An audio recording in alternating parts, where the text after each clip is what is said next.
Hey guys, it's Nikki Motherfucking New Hope, aka Daddy Issues, and you're probably here because you have a few.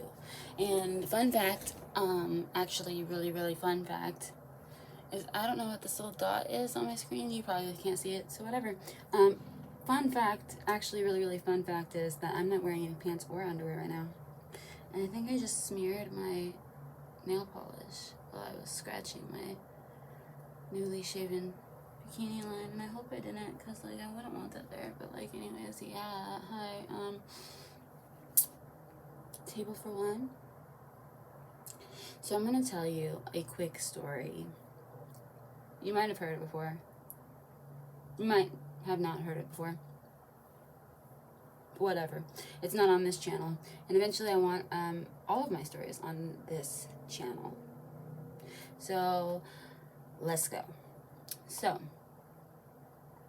back in the babyhood days, when I was back in the days when I was young and naive, I wish the perfect trick would come and find me. But getting hella money doesn't come so easily. All I want is cash that lasts. Okay, anyways, that was embarrassing. So I was a baby hoe still. I was with this, just had met this Eric, just started to be with this Eric, just moved in with this Eric guy from the last story that you will hear about in many stories. And I got a call, and they were for sure, all this stuff. This is before I changed my rules. I've changed a lot of rules. I've honed my technique based upon my opponent. I've changed a lot of rules based on bad things happening. So this is something that made me change a lot of rules. But the person sounded legit. I trusted in that they were gonna show up. I went and got a room at the Red Lion Inn, and they did show up, and they were all over the fucking place, bouncing off the walls. I swear to God, a mile a minute, just like men in general, but especially with women of the night, or whatever you want to call us, they cannot hide their true intentions or feelings whatsoever. Like, it's absolutely impossible. Like, only the best of sociopaths can pull it off, in my expertise. And believe me, body count equals expertise, okay? So like, just shut up. And so there was something off about this, and I just couldn't tell what. He was young. He was probably about 18 years old. He was rather frail, seemed to have a coke addiction, seemed to be sniffing and all over the place. Maybe coke, maybe something else, I'm not sure, but very out of it, all over the place, like I said, and not able to focus. Very nervous, extremely nervous. So back then, how I used to do it was like, I used to feel, because of the Days of Bread book, where we would get reviews for things, and it was so established. It was like 14 years, I think it ran, to where it was in bad taste it was considered in bad taste to some people of stature or whatever. And so I to like just immediately grab the money and put it in your wallet or whatever, which you should always do immediately. But I got in the habit of, if I can see it in my peripheral and it looks like the amount and whatever, and I'm closer to it than he is, and I know that I'm not gonna let him be around it when I'm not around it, I've got this on lock, okay? So I didn't check the bills. So I could just see them. I could just see that there was, $300 bills or whatever, few $100 bills on the table, and they looked legit. And so he's all over the place. I'm trying to calm him down. I'm like, okay, just lay down. All right, like, have you ever done this before? No. Okay, so you're just nervous. That's what I equated it to. And I'm like, just relax, just get out of your head, just stop thinking it's gonna be fine, it's gonna be, I mean, just pretend like we've known each other forever. I'm always super nice to people. I give people the benefit of the doubt. I shouldn't all the time, but I do. And he's like jaw jacking, grinding his teeth, which is whatever. I wouldn't normally care if he didn't do what he was about to do next. So he's like, okay, yeah, let's get into this then. He takes off his pants super quick and he's like, yeah, you want to, and then I'm like, you need a condom on. And he's like, oh man, seriously? And I'm like, yeah, I'm gonna put one on you. And he's like, no, come on, baby, I'll give you another $100. And I'm like, no, I don't give a fuck if you give me another $500. You're gonna wear this condom. And if you try to slip it, I will kick you in your balls before I escort you out the door. There's a phone right there. Don't fucking play with me. Like, this is when I'm starting to get a little bit irritated and the sense that something is off with this guy big time. And he's like, okay, like as if I offended him. So at this point I'm just at this point I'm just handsying it. I'm just happy hands, okay? And I've got my bra and panties still on and everything. And I'm just doing happy hands, trying to get it up, and to no avail. Nothing was working. No soldiers were 10 hutting. No balloons were blowing up. No rockets were flying. No... Nothing was becoming of any amount of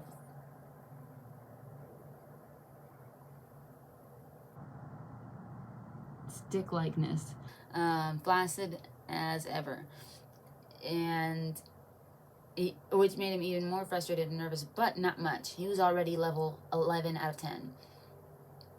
So I'm like, okay, so obviously you must have been doing drugs or whatever. That wasn't why, though. So in the middle of this, my telephone in the room rings. If it was just my cell phone, it would have been on silent. I wouldn't have heard it, whatever.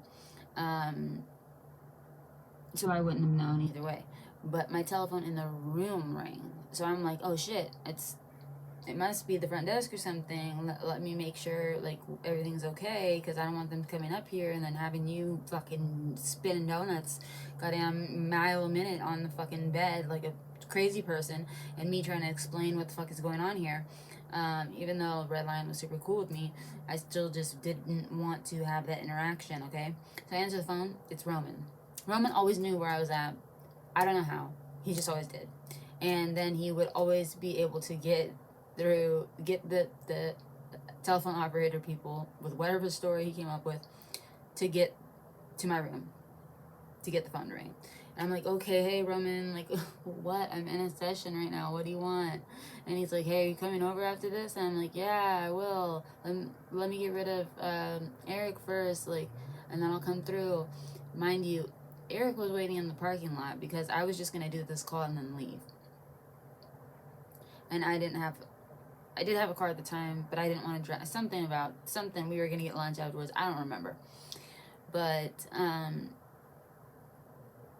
and while I'm on the phone with Roman, I look down at the money because I'm like on the table, just bent over, just like, okay, yeah, like I'm gonna come over. Don't worry, you'll see me in a little bit.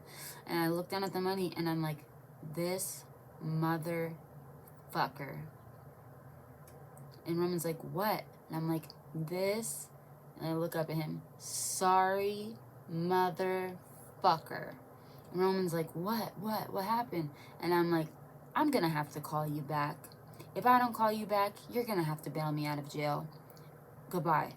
I hang up the phone and I look at him and he's now backed up, like scooted back all the way up on the bed, still naked for some reason. I would have started putting my clothes on by then. Scooted all the way back to the backboard, like as if, I don't fucking know, dude, like weird.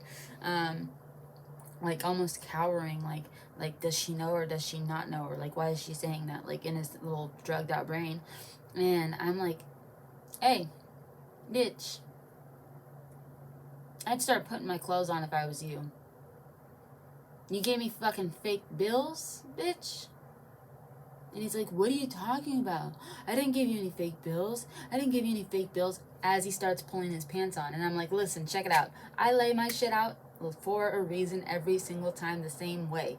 I take anything I take off, and I wear the absolute minimum, okay? So anything I take off, I lay out in exact order of how I'm going to put it back on in the right out, in right side out with, facing the right way, all that shit. So all I had was socks, leggings, sports bra, sweatshirt, shoes. That's it. So I'm like, don't think you're going to beat me out the door. You just took advantage of my time.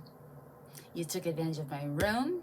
You took advantage of me actually spending time with you, touching you at all for any amount of time. You wronged me. I feel like the R word. Like, you're running all your, where's your car? You're running all your shit. And ghetto for running all your shit means like you're giving me anything that's in your car. I value. I don't care what it is and how much it values. I don't care if it's fucking $5,000 worth of shit. You're giving all of it to me because you fucked up. And he's still talking, just yammering on about, oh, I didn't know it was fake. I sold something on Craigslist. No, you're full of fucking shit. Where's your car? Where's your car? I'd get dressed lickety split. I'm just like, boom, dressed. And I'm like, and he's still trying to pull on his pants.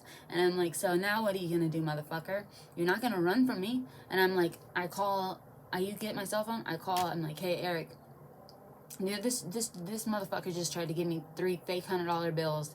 Can you pull up right now, leave the car running, and get out and get the, we only had a bat, okay? I wasn't that gangster yet. I didn't have no nothing. Like, I was just a baby, hoodlum. And I knew that there was no cameras in Red Lion parking lot or anywhere around there. There was no cameras. I knew I was good, A-okay. I knew I owned that joint. He didn't know I owned that joint, but I was like the mayor of that bitch, okay? The housekeepers would wave at me, hey, mayor, fucking New Hope. So he starts giving me some story about all kind of different stories, and he's like, and I didn't even drive here. And I'm like, you got here somehow. So where's your friend waiting at, or where's your car?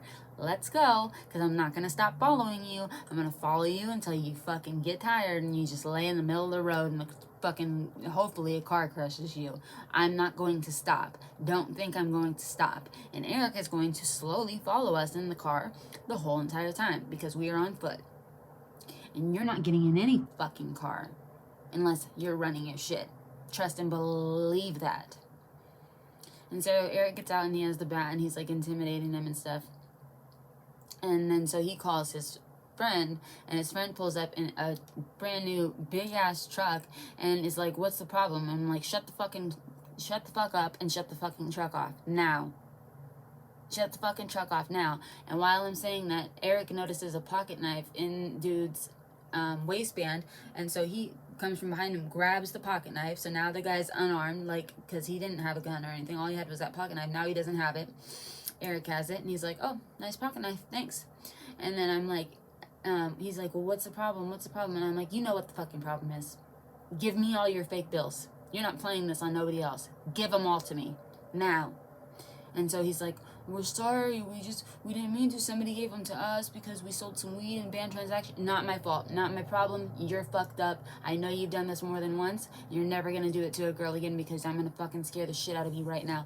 Eric, open that fucking passenger door. You, put your hands outside the window.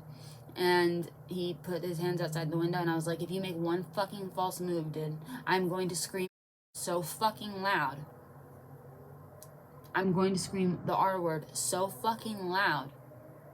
And I'm going to call the police and say that the R word happened. Like, I don't give a fuck. Because in my mind, it pretty much did. And so I'm like, Eric, go through the truck and see what's in there. So he starts going through the truck. He finds a speaker. He finds a laptop. He finds a couple cell phones. He finds the rest of the counterfeit money. He finds various items. I think 2 MacBooks, cell phones, just random, that took the deck off the stereo, pulled the stereo out. Like, and he's like, this is my mom's truck. And I'm like, well, you're going to have to explain to your mom what happened, aren't you? That you tried to give a professional like me fake $100 bills that you fucking printed off of the computer, and it didn't work out for you in your favor. So, but You won't even have to explain it to her because I'm assuming that this is her truck. I'm going to take the title. She going to have to get a new one. I'm going to know her name, her address, and I'm assuming that these are her laptops. I'm going to get into these. I'm going to find her email address, and I'm going to write her myself. So just know that this is your last moments of freedom. Last moments. Just turned 18, and if you're living with your parents, they're probably going to kick you out. I sure in the fuck would. So, long story short, took their shit and sent them on their merry crying little fucking sniveling ass way, and ended up getting into the laptop. I did email the mother. I did fucking all that shit. I offered to give her stuff back if she wanted it. She didn't want anything to do with it. She said that it was their fault. They'll pay for it. She was actually very nice, and surprisingly, she understood that it wasn't my fault and thanked me for bringing, this to her attention. Surprisingly, believe me, this is a one-off situation. And so I ended up selling the laptops and all the other stuff and got well more than the 300, but that's what you get for fucking with me. So until next time, America, or wherever the fuck you're watching this, Canada, we love you too. Everywhere else, we love you too. My little new hopesters, my little BB hosts. I want you to drop a like and subscribe, because 78% of you are not subscribed, and I mean, I'd appreciate it. Like, you'll have a special place in my heart, honestly. And plus, you'll get this new list of bookmarks that are coming. I'm making compiling into a giant list. You'll get it. But all you people that are unsubscribed, you ain't getting the bookmarks list, bitch. You ain't getting it. So subscribe. Thank you. And hit the notification bell. And get ready for my next video that I'll probably be putting out tomorrow or the next day, because I'm planning to blow up on this bitch. Get ready. All the way up. All the way up. Bye, bitch. Love you guys.